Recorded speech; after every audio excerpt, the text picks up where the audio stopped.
All right, welcome back, guys, to another episode of A Pinball Podcast. Thank you guys so much once again for being here. I greatly do appreciate it, and I believe we're on episode 46. Now, for those that are listening on audio, let me know how the audio sounds, please, at apinballpodcast@gmail.com. Somebody let me know that the audio seemed a little bit low, so I adjusted some things post-production, and I'm hoping that I kind of got the audio levels figured out a little bit better. That way you guys aren't having to crank up your volume just to be able to hear me, because that's a amateur hour over here, and I will take the blame for that.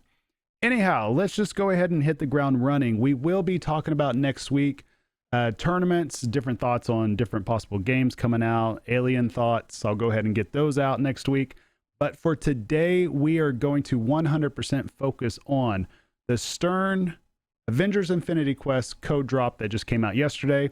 And then after focusing on that 100%, which now it doesn't make any sense now I say that, but after that, we'll dig into the mailbag to where I'll answer a couple of questions as well.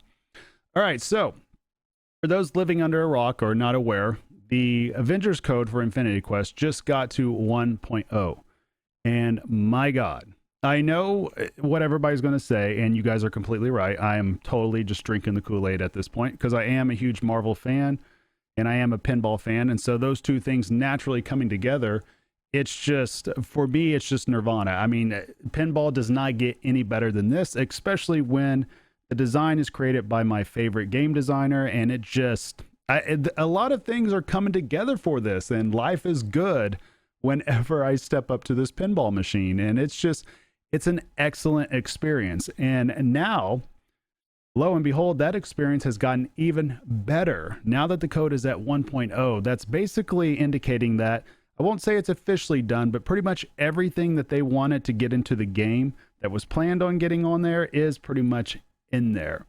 Now, for those that own an Avengers and you haven't updated it yet, I highly recommend that you do that. You will have a lot of fun this weekend, as there are some noticeable changes on it, especially if you actually are paying attention to the rules a little bit.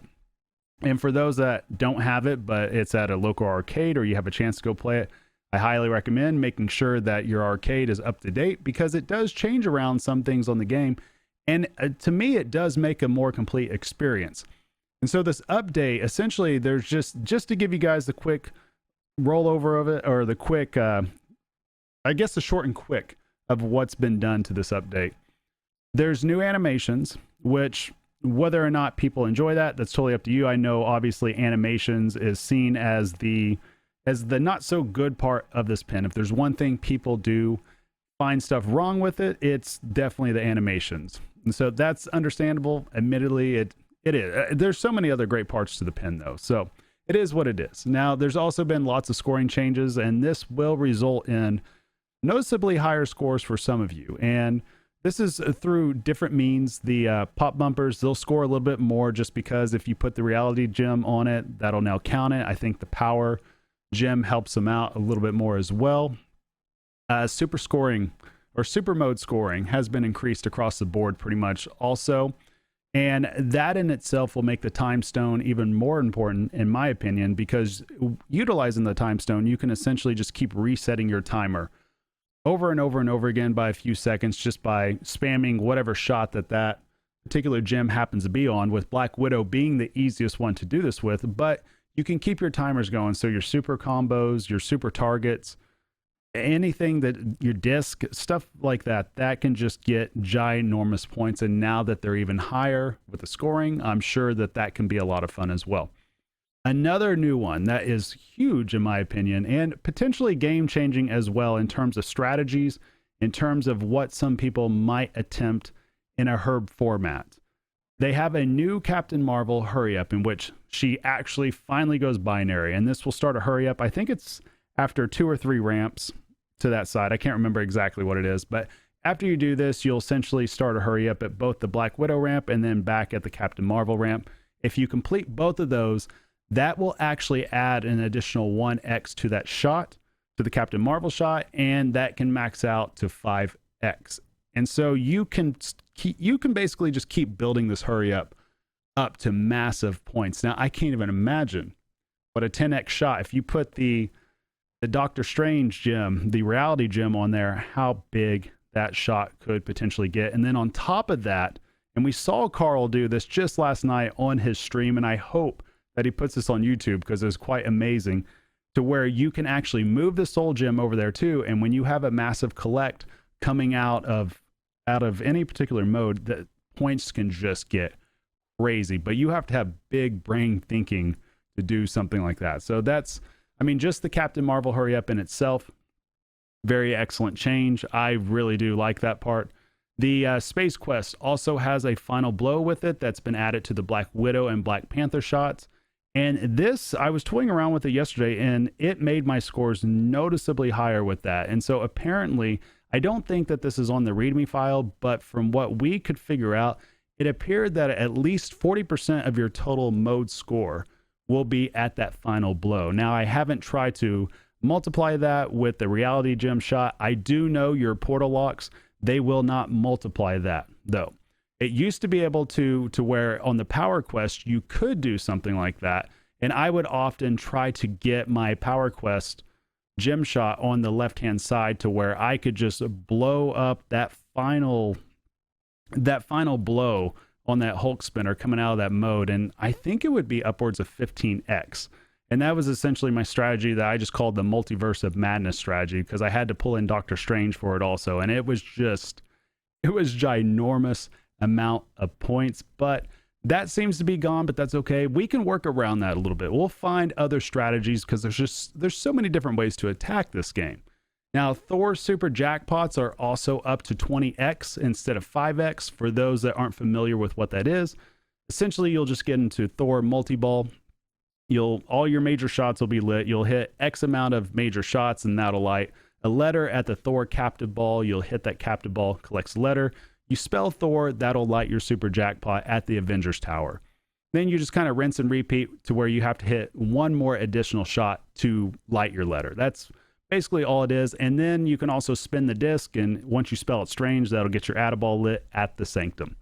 See? Easy. Now you guys know how to play Thor multi-ball. Super easy. Barely an inconvenience. And I hope somebody gets that reference that I'm giving right now. Soul Gem, another big one. Now, this is a mini wizard mode that is pretty accessible to the majority of players that get on this pin. However, it has now been given the option in-game. This is an in-game option that you can make the decision right when you're getting into that mode. And I think this is genius. This is awesome. I wish more games would do this in the future, to where you can decide to play this mode on a harder difficulty. And essentially what it will do, instead of you getting 8 flips at it to hitting a successful shot for your soul gem, whichever shot is lit up, instead it will just give you 2 flips and not 8. And you're only going to start with 20 flips also. So you cannot afford to miss. You can't afford to flip away like a raving lunatic. You cannot afford to drain. And also along with this is 10x scoring. Big potential points. Huge. I was able to do this just yesterday for the first time. And yeah, you have to be a sharpshooter, but when you complete it, it is so satisfying. It might be one of the most fun modes, definitely one of the most fun mini wizard modes that I've ever played. I am amazed that somehow they've been able to take this mode and just with that change and that option for you to do, that it's made it so much more fun. And also, whenever we do get back and we start playing tournaments, I could see this particular mode being a game changer, because imagine that you're up there and you have to actively make this decision if you're willing to go into the hard mode and try to get more points out of this. I mean, there's so many different decisions that you can make. And for me, when it comes to playing pinball, I don't mind that. Some games, obviously, you don't have to make many decisions. You can pretty much go into autopilot. With Avengers, you cannot do that.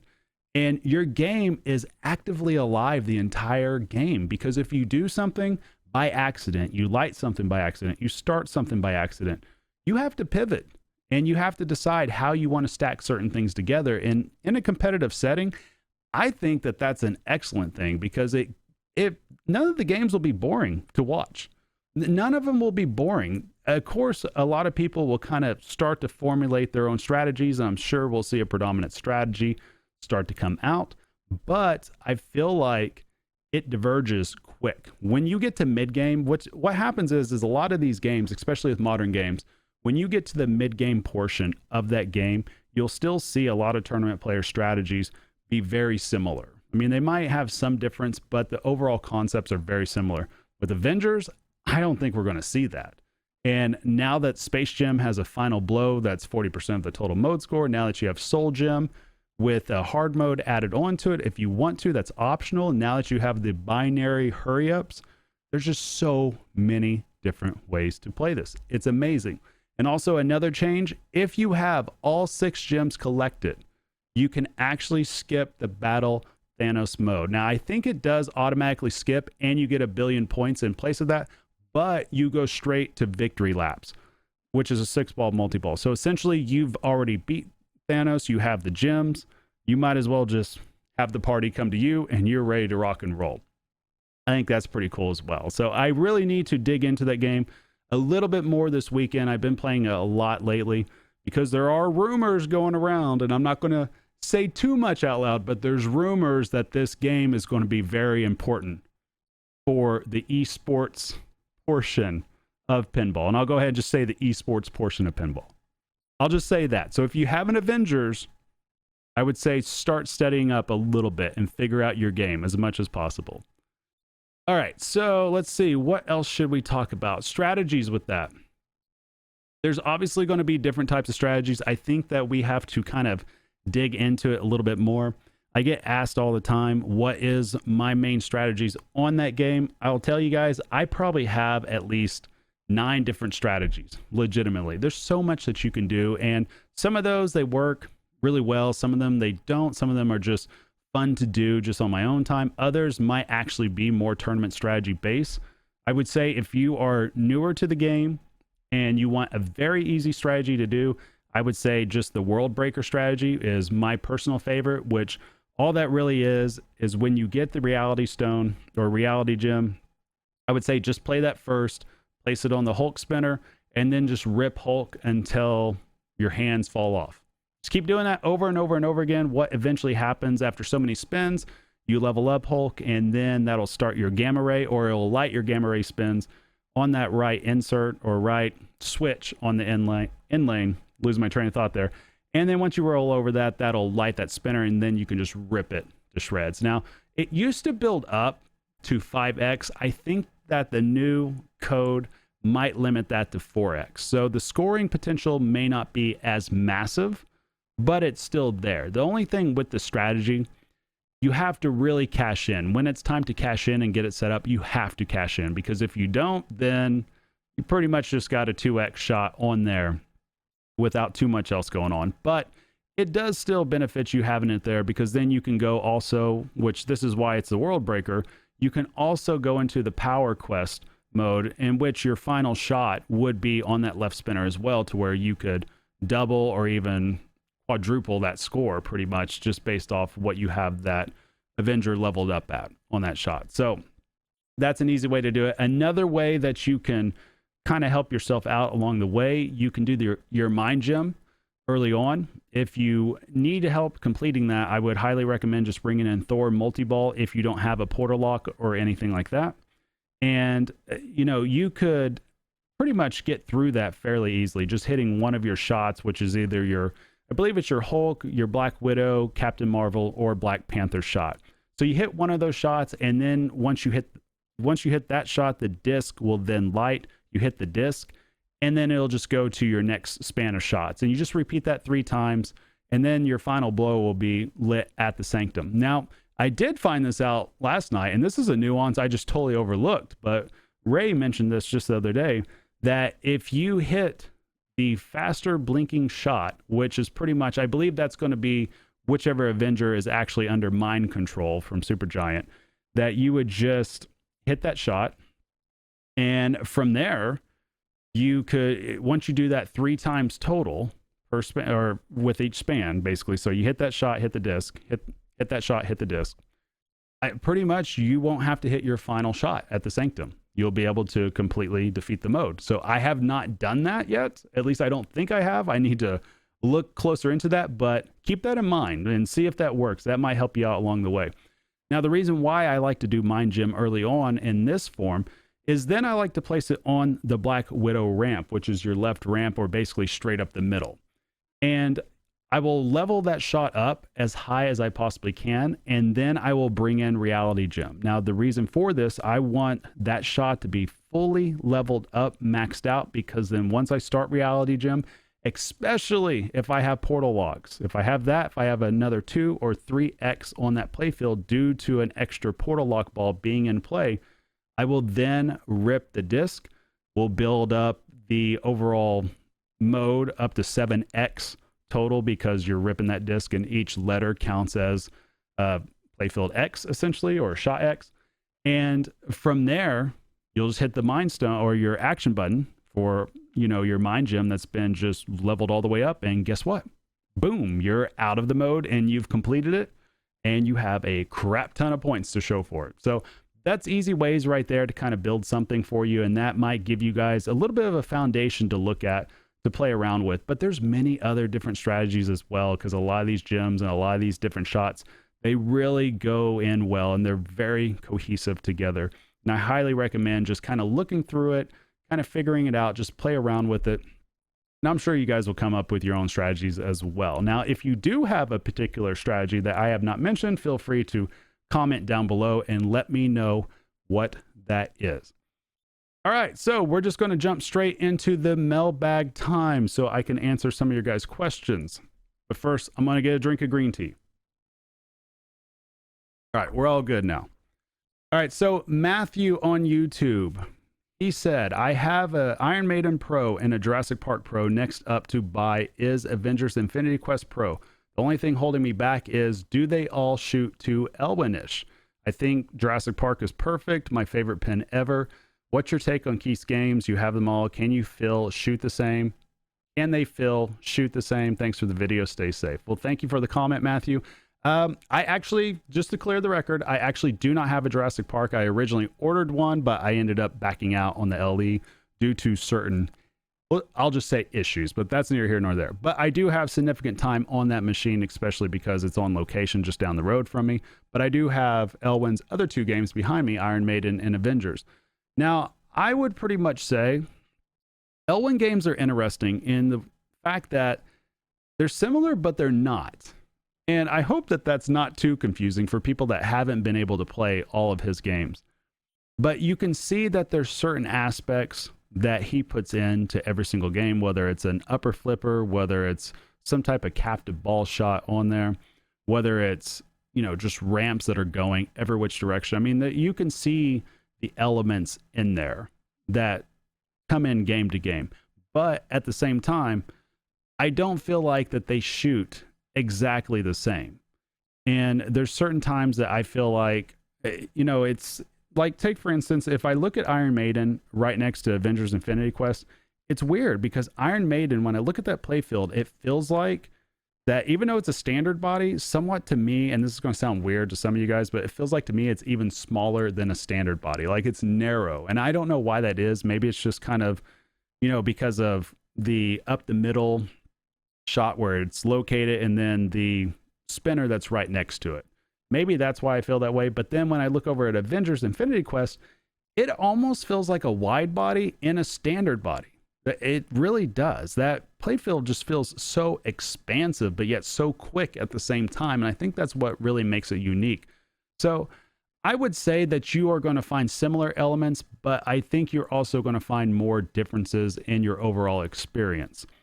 Now, when it comes to what's going to play similar, I would think Avengers actually plays a lot different than what Jurassic Park and Iron Maiden does. I personally feel like Jurassic Park feels like a souped up version of Iron Maiden. Like I can still feel the Iron Maiden experience in there, but Jurassic Park is clearly superior as well, as is Avengers. I think what these pins prove is that Elwyn is getting better, which is scary. That's outright scary. And that's what makes me excited to see what his next game is going to be. So hopefully that helps. That's just the way I feel about it. All right, next question is Chris from North Carolina. I see that you've posted some high scores on Facebook before. What's the secret to getting to these types of scores, and how can a casual player get to that point? All right, so that's a good question. I guess that you're talking about just the massive scores in the billions, grand champion scores, and all that. Okay, so the secret to getting those types of scores is pretty much one, you got to make sure you have extra balls. It is very difficult to get those types of scores on 3-ball. Two, I would also consider the time that what's the word I'm looking for? The time that it takes to get to a certain level to where you understand the rule set.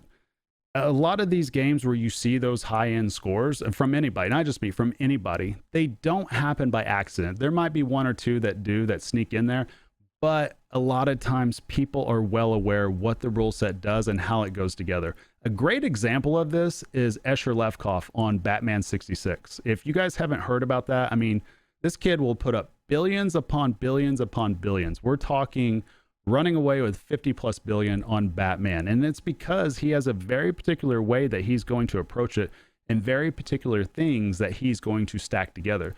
And so a lot of these games that you can do something like that. Also, a lot of the scoring is built in to wizard modes as well. So when you're dealing with modern pins nowadays, especially for the past 3 years, your scoring gets massive in there. I know a lot of my scores on Guardians got massive towards the end of it. I know for Iron Maiden, Run to the Hills, that got massive. That's just kind of what happens now. And that's just the way that the games are coded. Now, in terms of how can a casual player get to that point, I would say just being consistent. If you have a pin at home that you're absolutely wanting to blow up, I would say get very consistent with the shots. Find those shots, practice those shots, just get used to hitting those shots. And then from there, get used to finding modes that are easier for you to complete. And from there, figure out ways that you can multiply your score with those modes. Figure out where you can put either a multiplier, a playfield multiplier. Once you do that, you'll find that your scores will start going up higher and higher. The other thing that you want to put a premium on is your recovery skills. Now, if you learn how to nudge, people that know how to nudge properly and do it very well are very hard to beat. And the reason for this is because, one, they're keeping the ball in play longer. Two, they get to take more shots at something than the player that isn't getting a ball in the flipper. So that becomes very important as well. But those are the things that I would recommend doing. It'll come in time. When I first started playing, I had Walking Dead. That was my very first game. I hadn't played pinball too much, and I didn't know what was what. And it took me just a little while to figure out how to get to just 50 million. I didn't look up hardly anything at first. I was just trying to figure out along the way. But I do feel like once you start getting your flipper skills down, once you start learning how to nudge, and once you start understanding the rule set to a certain point, that'll help you out along the way. And so that's what I would recommend doing. Just time, just being diligent on figuring out your game, figuring out your shot, and those scores will eventually come. That's what I'd recommend doing. All right, thank you for the question, Chris. Okay, so let's see. I got 2 more questions here from people that did not want to be named, but I will read them off. So the first one is, I've seen a few streams of you playing Houston Expo. Okay, let me start that over. I've seen a few streams of you playing at the Houston Expo in Cleveland, and I was surprised to see, looking at your profile, that you're relatively new to competitive pinball. I've been playing competitive myself for over 5 years, but still struggle in tournaments. How have you been able to compete with top-tier players as quickly as you have? Okay, that's a good question. So really what it boils down to, and I realize I am very much a new kid on the block. Now, I've been playing competitive pinball now. I don't know if we can count this past year because there has been no IFPA for about a year now. But up until that point, nearly 2 years, closing in on it. And, the way that I've been able to do it quickly is that I work hard at it. Just to be honest with you, I play a lot. I'm very, very focused on what I'm trying to do whenever I play. When I do play here at home, maybe 8 times out of 10, I'm actually focused on doing a particular task. And that's not just blowing up the game. I'm actually actively working on something. I think that that's very important. It's rare that I play pinball and I go into autopilot and I just flip to flip. Now, of course, there's times I do it. I just want to be mindless and just have fun. But the way that my brain works, I enjoy and I get joy out of doing something such as pinball, which is a great hobby, but I enjoy doing it to the best of my ability. So whenever I step up to a pin, I'm trying to figure out actively, how do I beat this pin, or how do I achieve what I'm setting out to achieve if it's a particular objective. That's what I enjoy doing.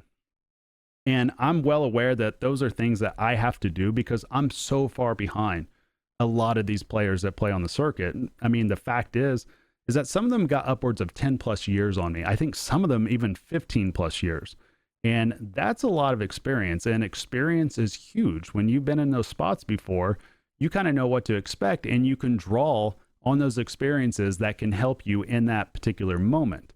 And so I realize I'm very honest with myself that I know what I'm terrible at and I know what I'm good at. And I know I have to really work on the things that I'm terrible at, but I know I also need to double down on the things that I'm really good at. And that's kind of been my strategy this whole time.